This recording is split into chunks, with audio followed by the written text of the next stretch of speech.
Ay, sir, excuse me lang sir, pwede pong magtanong sir? Saan dito sir, papuntang sana sir, Katiklan? Bili kasi ako ng sa malapit sa pharmacy, bibili sana ako ng gamot ng panggamot ng kapatid ko. Eh, kanina pa ako pa ikot-ikot, di ko alam kung saan. Kailangan kasi bumili.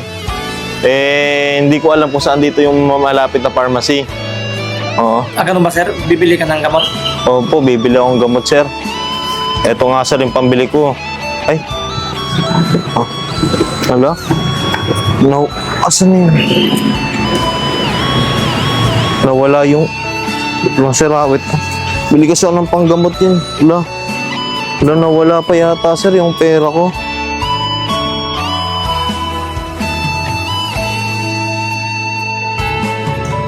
Wala, kanina ko. Dito lang yun eh. Saan? Di nawawala. Sir. Ha? Pira siya.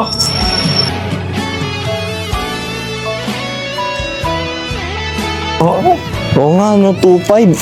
Ay. Oo nga, sir. Ito nga, sir. Salamat. Hindi ko nakita yun, sir, ha. Dito lang pala, sir. Nalaglag ko, no? Buti na lang, sir. Nakita nyo. Salamat, sir, ha. Kasi kung hindi, wala na sana akong pambili ng gamot. Dito ko kasi nilagay, sir. Baka nalaglag nung pag ko, no? Nung paglakad ko, sir. Okay, sir. Salamat po. Buti nakita nyo, sir. Thank you, sir, ha. Dahil nakita nyo, sir, bibigyan na lang kita, sir.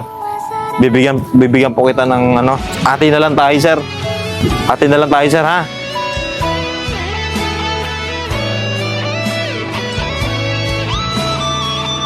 Akala ko po, sir, pangibili mo to ng gamot.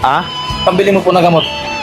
Hindi, sir, naalala ko pala, sir, may gamot pa pala dun sa kusina ng bahay namin. May gamot pa pala dun, sir. Sir, sa'yo na lang yan, sir. Maraming salamat, sir, ha, kasi nakita mo yung pera ko. Hindi, wala na ako pang bili ng sana. Gamot. Salamat, sir, ha. Salamat sa kabutihan nyo, sir, ha. Dito na po ako, sir. Thank you, sir. Thank you.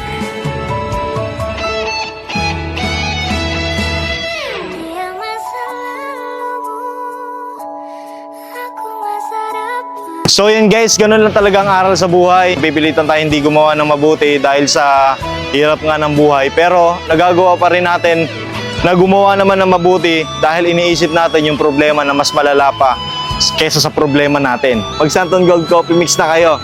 Subukan nyo, masarap na kape. Healthy pa. Let's go guys!